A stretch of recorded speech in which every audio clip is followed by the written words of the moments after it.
नमस्कार शुभ सकाळ। आज डिसेम्बर मास 12 तारीख शुक्रवार। आपणक भल पाइबा और आशीर्वाद स्वरूप गोटे गोटे लाइक कर दियंतु। नुआ होइथिले चैनल को सब्सक्राइब करी पाखरे थिबा बेल आइकन को क्लिक कर दियंतु। मु आज आपण मानक पई केतेगोटी गुरुत्वपूर्ण खबर आनिछि। आजिर प्रथम खबर, ओडिशा रे शीतर लहरी बढ़िबारे लागिछि। सिमिलीगुड़ारे तापमात्रा सर्वनिम्न 3 डिग्री सेल्सियस को खसी आसीछि। सेहीपरि राजधानी भुवनेश्वर तापमात्रा 13 डिग्री सेल्सियस रहिछि। शीतरे गोड़ हाथ कोल्लो मारी जाउछि। भारतीय पाणीपाग विभाग रिपोर्ट करिछि जे सिमिलीगुड़ार तापमात्रा 3.5 डिग्री सेल्सियस को ह्रास पाइछि, जहाँ चलित शीत ऋतुर सर्वनिम्न तापमात्रा। जी उदयगुर तापमात्रा मध्य 4 डिग्री सेल्सियस को खसीछि। आईएमडी रिपोर्ट करिछि ओडिशार 16 सहर रे तापमात्रा 10 डिग्री सेल्सियस किंबा ताठारु कम रेकर्ड करा जाइछि। आईएमडी तथ्य अनुसार ओडिशार विभिन्न स्थान रे तापमात्रा यथेष्ट ह्रास पाइछि। फुलबाणी रे सर्वनिम्न तापमात्रा 5.2 डिग्री सेल्सियस रेकर्ड करा जाइछि। परवर्ती खबर, एणिकी श्रीमंदिर रे दिव्यांग भक्तों मिलिबो स्वतंत्र दर्शन सुविधा। दिव्यांग दर्शन पई आसीबो स्वतंत्र मार्गदर्शिका।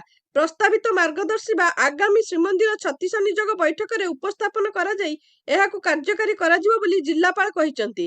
कालिया सान्तंग पाखे समस्ते समान। खूब शीघ्र दिव्यांग माने श्रीमंदिर सहजरे श्रीजी को दर्शन करिवार सुजोग पाइबे। श्रीमंदिर उत्तर द्वार कुर्म बेड़ा ठारू स्वतंत्र राम्प होइथिबा बेले एथिलागि खूब शीघ्र आसीबो स्वतंत्र मार्गदर्शिका।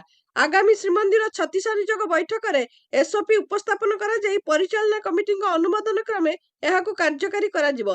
दिव्यांग माने राम्प उपरे जाई बाहर काठ निकटरू श्रीजी को दर्शन करिवार सुजोग पाइबे। प्रशासन ए निष्पत्ति को स्वागत करने सह एहाकु सुसंगठित करने पई एक सब कमिटी गठन करने को प्रस्ताव रखिछन्ती सेवायत। सेहीपरि समस्त नीतिकांति को दृष्टि रखी समस्त व्यवस्था करने को वरिष्ठ सेवायत दाबी करिछन्ती। दिव्यांगଙ୍କ सुविधा दर्शन लगी बहु पूर्वर उद्यम आरंभ होइथिले मध्य कोन पई ए जा एहाकु कार्यकारी करा जायनी से नै प्रश्न उठुछि। परवर्ती खबर, भद्रक सहरर बाईपास छक निकटस्थ एक औषध दुकान मद जबत होइछि। भगवान गणेश नाम नामित औषध दुकान मद बाहरुछि, जहाँ बुद्धिजीवी को हतबाक करिछि। सदर थाना अधीन बाईपास निकटस्थ श्री गणेश औषध दुकान में मद बिक्री होउथिबा नै प्रशासन को विश्वस्त सूत्ररू सूचना मिलिथिला। एही गुइंदा आधार रे प्रशासन पक्षरु चढ़ऊ करा जायथिला। औषध दुकान लाइसेंस जांच पई आज स्वास्थ्य विभाग कर्मचारी, ड्रग्स इन्स्पेक्टर और पुलिस रो मिलित जांच करा जायथिला। चढ़ऊ समय औषध दुकान पुला पुला मद बाहरी थिला। विभिन्न ब्रांड रो मद बाहरी थिला। भद्रक टाउन पुलिस मद जबत करिछि। एही औषध दुकान मालिकन को नै थाना रे अटक रखी पचरा उचरा करुछि। केबेठारु एही दुकानी मद बिक्री करबा आरंभ करिथिले, केउठु चोरा रे मद आनुथिले, ए सब विषय रे पुलिस तदंत आरंभ करिछि। आज भद्रक रो एही घटना चर्चा को आसीथिबा बेले जिल्लार विभिन्न औषध दुकान पर चढ़ाऊ करा जिवो बोली जणा पड़िछि। विशेषकर ग्रामांचल औषध दुकान गुड़िक उपर चढ़ऊ कर आवश्यकता रही। जिले में अनेक औषध दुकान बेआईन भावे बिना लाइसेंस रे चली। यार जांच हेले अनेक बेआईन औषध दुकान गुड़िकर कला कारनामा धरा पड़ियो बोली लोके दाबी करि आसुचंती। परवर्ती खबर, रास्ता कड़े पड़ी पुला पुला सरकारी मेडिसिन। एभली घटना देखा मिली बालेश्वर रेमुणा ब्लॉक श्रीजंग प्राथमिक स्वास्थ्य केन्द्र ठारू मात्र किछि दूरतार तुंडुरा राजपार्श्व रास्ता पाख अलिया गदारे अवधि सरी नथिबा औषध पड़िथिबा देखिबाकू मिलिछि। गोटिए कि दुई पैकेट नुहे शह शह पैकेट सरकारी आयरन और फॉलिक एसिड मेसिन पड़ी रही। निकटरे थिबा कोनोसी स्वास्थ्य केन्द्ररू एही मेडिसिन गुडिक फिंगा जाइथिबा संदेह करा जाउछि। ए सब औषधर एक्सपायरी डेट 2026 पर्यंत रही। सेपटे ही घटना रे तीव्र प्रतिक्रिया रखी सीडीएमओ स्थिति अनुध्यान लगी स्वास्थ्य विभाग एक टीम घटनास्थल को जाइछि। मेडिकल ऑफिसर सह एक टीम तदंत करुछि। जेउ सरकारी अधिकारी एही घटना रे संपृक्त अछंती सेमानक विरुद्ध रे एक्शन हेबो। परवर्ती खबर, 591 जन को नियुक्ति पत्र बांटिले मुख्यमंत्री मोहन चरण मांझी। भुवनेश्वर स्थित ओयूएटी ओडिशा कृषि शिक्षा सदन रे आयोजित कार्यक्रम रे नियुक्ति पत्र बांटिचंती। एहा सह 425 कोटी टंकार नूतन जलसेचन कार्यर उद्घाटन एवं 2063 कोटी टंकार प्रकल्पर भित्तिपत्र स्थापन करिचंती।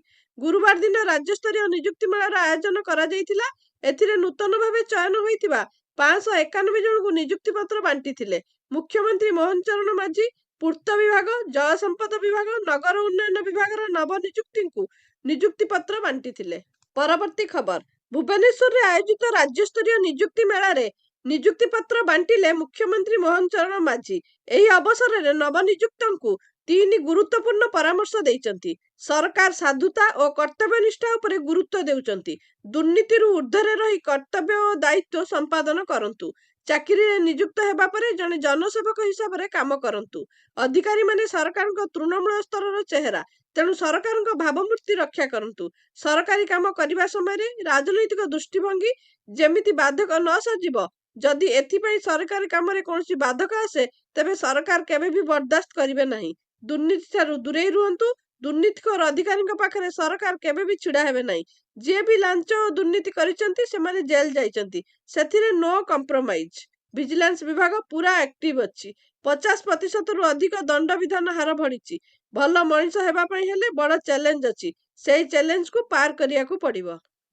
ପରବର୍ତ୍ତୀ ଖବର।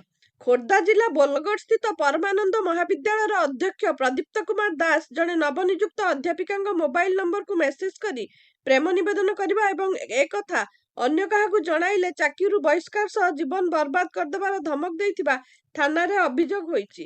ଏନେଇ ସମ୍ପୃକ୍ତ ଅଧ୍ୟାପିକାଙ୍କ ବାପାଙ୍କ ଅଭିଯୋଗ କ୍ରମେ ବୋଲଗଡ଼ ପୋଲିସ ଏକ ମାମଲା ରୁଜୁ କରି ଘଟଣାର ତଦନ୍ତ ଆରମ୍ଭ କରିଛି। ଅଭିଯୋଗ ମୁତାବକ ଉକ୍ତ ମହାବିଦ୍ୟାଳୟରେ ଅଧ୍ୟାପିକା ଜଣକ ନୂତନ ଭାବେ ନିଯୁକ୍ତି ପାଇଥିଲା ବେଳେ ଅଧ୍ୟକ୍ଷ ଦାସ ତାଙ୍କ ମୋବାଇଲ ନମ୍ବରରେ ମେସେଜ ମାଧ୍ୟମରେ ପ୍ରେମ ନିବେଦନ କରିଆସୁଥିଲେ। ଏକଥା ବାହାରେ ପ୍ରକାଶ ନ କରିବା ପାଇଁ ଧମକ ଦେଉଥିଲେ। ଏନେଇ ଅଧ୍ୟାପିକା ଜଣକ ଘରେ ଜଣାଇବା ପରେ ତାଙ୍କ ବାପାଙ୍କ ଅଭିଯୋଗ କ୍ରମେ ପୋଲିସ ଘଟଣାର ତଦନ୍ତ ଚଳାଇଛି। ଅନ୍ୟପକ୍ଷରେ ଘଟଣା ସମ୍ପର୍କରେ ଜାଣିବା ପାଇଁ ଏନେଇ ଅଧ୍ୟକ୍ଷ ଦାସଙ୍କ ମୋବାଇଲ ନମ୍ବରକୁ ଯୋଗାଯୋଗ କରାଯାଇଥିଲେ ମଧ୍ୟ ସେ ଉଠାଇ ନଥିଲେ। ପରବର୍ତ୍ତୀ ଖବର। ରାଉରକେଲା ବାଙ୍କୋ ପଥର ଖଣିରୁ 4000 କିଲୋ ବିସ୍ଫୋରକ ଲୁଟ୍ ଘଟଣାରେ ଚାର୍ଜସିଟ୍ ଦାଖଲ କଲା ଏନ୍ଆଇଏ। 11 ଜଣଙ୍କ ବିରୋଧରେ ଚାର୍ଜସିଟ୍ ଦାଖଲ କଲା ଏନ୍ଆଇଏ। ରାଉରକେଲାରେ ଏକ ପଥର ଖଣିକୁ ବିସ୍ଫୋରକ ନେବା ଆଣିବା ବେଳେ ସିପିଆଇ ମାଓଇଷ୍ଟ ଟେରର ଅର୍ଗାନାଇଜରର ସଦସ୍ୟମାନେ ଏହାକୁ ଲୁଟ୍ କରିଥିବା ଚାର୍ଜସିଟ୍ରେ ଉଲ୍ଲେଖ କରାଯାଇଛି। ତେବେ ତଦନ୍ତ ବେଳେ ଜଣାପଡ଼ିଛି ଯେ 11 ଅଭିଯୁକ୍ତ ଅପରାଧିକ ଷଡ଼ଯନ୍ତ୍ର କରିବା ସହ ଅସ୍ତ୍ରଶସ୍ତ୍ର ଲଗାଇ 200 ବିସ୍ଫୋଟକ ପ୍ୟାକେଟ୍ ଲୁଟି ନେଇଥିଲେ, ଯେଉଁଥିରେ ଗୋଟିଏ ପ୍ୟାକେଟରେ 20 କେଜି ଲେଖାଏଁ ବିସ୍ଫୋରକ ମହଜୁଦ ଥିଲା। ପରବର୍ତ୍ତୀ ଖବର। ଆସନ୍ତା 17 ତାରିଖରେ ସାରା ରାଜ୍ୟରେ ଆୟୋଜିତ ହେଉଛି ଓଟିଇଟି ପରୀକ୍ଷା। ମାଧ୍ୟମିକ ଶିକ୍ଷା ପରିଷଦ ପରିଚାଳିତ ଏହି ପରୀକ୍ଷାରେ ରାଜ୍ୟରେ 1,60,379 ଜଣ ପରୀକ୍ଷାର୍ଥୀ ପରୀକ୍ଷା ଦେଉଛନ୍ତି। ଏଥିରେ ଉଭୟ ଇନସର୍ଭିସ ଓ ଆଶାୟୀ ଶିକ୍ଷକ ଶିକ୍ଷୟିତ୍ରୀ ଅଛନ୍ତି। ପେପର 1ରେ 47,720 ଜଣ, ପେପର 2ରେ 1,12,669 ଜଣ ପରୀକ୍ଷାର୍ଥୀ ଅଛନ୍ତି। ମୋଟ 452ଟି ପରୀକ୍ଷା କେନ୍ଦ୍ର କରାଯାଇଛି। ସମସ୍ତ ପରୀକ୍ଷା କେନ୍ଦ୍ରରେ ସିସିଟିଭି ବ୍ୟବସ୍ଥା ଗ୍ରହଣ କରାଯାଇଛି। ବୋର୍ଡ କାର୍ଯ୍ୟାଳୟ, କମାଣ୍ଡ କଣ୍ଟ୍ରୋଲ ରୁମରୁ ସମସ୍ତ ପରୀକ୍ଷା କେନ୍ଦ୍ର ନିୟନ୍ତ୍ରଣ ବ୍ୟବସ୍ଥା ହୋଇଛି। ଆସନ୍ତା 14 ତାରିଖରୁ ଡିଜି ଲକରରେ ପ୍ରଶ୍ନପତ୍ର ଓ ଓଏମଆର ସିଟ୍ ପଠାଯାଉଛି। 30ଟି ଜିଲ୍ଲା ପାଇଁ 39ଟି ରୁଟ୍ରେ ଆର୍ମ ପୋଲିସ ସହିତ ପ୍ରଶ୍ନପତ୍ର ପଠାଯାଉଛି। ପରବର୍ତ୍ତୀ ଖବର। ହଜାର ହଜାର ଯାତ୍ରୀ ସମ୍ମୁଖୀନ ହେଉଥିବା ଅସୁବିଧାକୁ ସ୍ୱୀକାର କରି ଇଣ୍ଡିଗୋ ନିକଟରେ ବଡ଼ ଘୋଷଣା କରିଛି। କମ୍ପାନୀ ଘୋଷଣା କରିଛି ଯେ ଡିସେମ୍ବର ପ୍ରାରମ୍ଭରେ କାର୍ଯ୍ୟକ୍ଷମ ବାଧା ଯୋଗୁଁ ଯେଉଁ ଯାତ୍ରୀମାନଙ୍କର ଯାତ୍ରା ଗୁରୁତର ଭାବେ ପ୍ରଭାବିତ ହୋଇଥିଲା, ସେମାନଙ୍କୁ 10,000 ମୂଲ୍ୟର ଏକ ଯାତ୍ରା ଭାଉଚର ମିଳିବ। ଏହି ଭାଉଚରକୁ ସମ୍ପୂର୍ଣ୍ଣ 1 ବର୍ଷ ପାଇଁ ଯେକୌଣସି ଯାତ୍ରା ବୁକିଂ ପାଇଁ ବ୍ୟବହାର କରାଯାଇପାରିବ। ଏୟାରଲାଇନ୍ ସ୍ୱୀକାର କରିଛି ଯେ ଡିସେମ୍ବର 3, 4 ଓ 5 ତାରିଖରେ ଅନେକ ଯାତ୍ରୀଙ୍କୁ ଘଣ୍ଟା ଘଣ୍ଟା ଧରି ବିମାନ ବନ୍ଦରରେ ଅପେକ୍ଷା କରିବାକୁ ପଡ଼ିଥିଲା ଏବଂ ଅନେକ ସେମାନଙ୍କର ସଂଯୋଗକାରୀ ବିମାନ ଏବଂ ଗୁରୁତ୍ୱପୂର୍ଣ୍ଣ ଯାତ୍ରା ହରାଇଥିଲେ।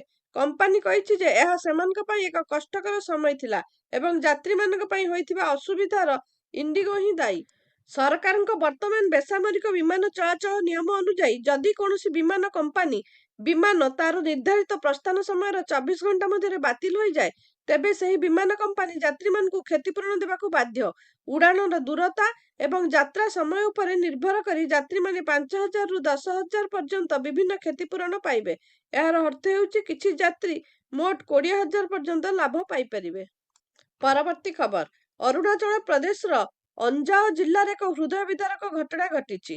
ଶ୍ରମିକମାନଙ୍କୁ ନେଇ ଯାଉଥିବା ଏକ ଟ୍ରକ୍ ବିପଜ୍ଜନକ ପାହାଡ଼ିଆ ରାସ୍ତାରୁ ଖସିପଡ଼ି 1000 ଫୁଟ ଗଭୀର ଖାଲରେ ପଡ଼ିଛି। ଏହି ଦୁର୍ଘଟଣାରେ ପ୍ରାୟ 22 ଜଣ ଶ୍ରମିକଙ୍କ ମୃତ୍ୟୁ ଘଟିଥିଲା ବେଳେ କେବଳ ଜଣେ ଶ୍ରମିକକୁ ଜୀବନ୍ତ ଉଦ୍ଧାର କରାଯାଇଛି। ମିଳିଥିବା ସୂଚନା ଅନୁସାରେ କାଲି ଅରୁଣାଚଳ ପ୍ରଦେଶର ହେଲଙ୍ଗ ଚାଗଲଘମ ରାସ୍ତାର ମେଟେଲଲିଙ୍ଗିଆ ନିକଟରେ ଏହି ଦୁର୍ଘଟଣା ଘଟିଛି। ଟ୍ରକରେ ଥିବା ସମସ୍ତ ଶ୍ରମିକ ଆସାମର ତିନସୁକିଆ ଜିଲ୍ଲାର ଗେଲାଖପୁରୀ ଚା ବଗିଚାର ବାସିନ୍ଦା ଥିଲେ। ସମସ୍ତ ଶ୍ରମିକ ଅରୁଣାଚଳ ପ୍ରଦେଶର ଏକ ପ୍ରୋଜେକ୍ଟ ସାଇଟକୁ ଯାଉଥିଲେ। ପରବର୍ତ୍ତୀ ଖବର ବୁଧବାର ଇସ୍ରାଏଲ ପ୍ରଧାନମନ୍ତ୍ରୀ ବେଞ୍ଜାମିନ ନେତାନ୍ୟାହୁ ଏବଂ ପ୍ରଧାନମନ୍ତ୍ରୀ ମୋଦିଙ୍କ ମଧ୍ୟରେ ଫୋନ ମାଧ୍ୟମରେ ଆଲୋଚନା ପରେ ଇସ୍ରାଏଲ ପ୍ରଧାନମନ୍ତ୍ରୀଙ୍କ କାର୍ଯ୍ୟାଳୟ ଦାବି କରିଛି ଯେ ଦୁଇ ନେତା ଖୁବ୍ ଶୀଘ୍ର ସାକ୍ଷାତ କରିବେ। ଦିଲ୍ଲୀ ବିସ୍ଫୋରଣ ପରେ ପ୍ରଧାନମନ୍ତ୍ରୀ ମୋଦି ଏବଂ ବେଞ୍ଜାମିନ ନେତାନ୍ୟାହୁଙ୍କ ମଧ୍ୟରେ ଏହା ପ୍ରଥମ ସାକ୍ଷାତ। ଉଭୟ ନେତା ଆତଙ୍କବାଦ ପରି ଶୂନ୍ୟ ସହନଶୀଳତା ରଖିଛନ୍ତି। ଗୋଟିଏ ଦିନ ପୂର୍ବରୁ ଫୋନ ମାଧ୍ୟମରେ ଆଲୋଚନା ସମୟରେ ପ୍ରଧାନମନ୍ତ୍ରୀ ମୋଦି ଓ ନେତାନ୍ୟାହୁଙ୍କ ଆତଙ୍କବାଦ ବିରୁଦ୍ଧରେ କଠୋର ଆଭିମୁଖ୍ୟ ମଧ୍ୟ ଗ୍ରହଣ କରିଥିଲେ। ଫଳସ୍ୱରୂପ ଦୁଇ ନେତାଙ୍କ ମଧ୍ୟରେ ଏହି ସମ୍ଭାବ୍ୟ ସାକ୍ଷାତ ପାକିସ୍ତାନରେ ହଇଚଇ ସୃଷ୍ଟି କରିବ ବୋଲି ନିଶ୍ଚିତ। ଭିଡିଓଟିକୁ ସମ୍ପୂର୍ଣ୍ଣ ଦେଖିଥିବାରୁ ଆପଣଙ୍କୁ ବହୁତ ବହୁତ ଧନ୍ୟବାଦ। ଆଜି ପାଇଁ ଖବର ଏତିକି। ନମସ୍କାର।